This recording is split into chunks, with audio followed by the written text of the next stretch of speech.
All right, everyone, we have Danny here. He is done with his Invisalign, which was the last piece of the puzzle, and he would like to share his experience from the beginning to the end, from the day that he started here until the graduation day, which is today. Yeah, I mean, it's totally been an easy ride. All the little nuances that like scare a lot of people really weren't as bad as I thought it would be.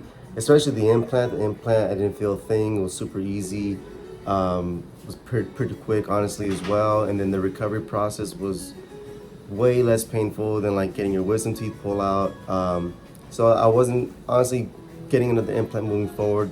I wouldn't hesitate to do it. It's really not painful at all. It's just easy peasy. And then the whole process of doing the Invisalign, just being accountable, as long as you're doing that, flossing and brushing, that's also a very easy process too. It doesn't hurt to put them on, it doesn't hurt to take them off. It's very, very quick, and the results are very great, clearly. Fantastic. And he has a very beautiful, straight and healthy teeth, and we're looking forward to seeing you smiling every day. Of course. Fantastic. Thank you so much. Thank you, doctor. All right.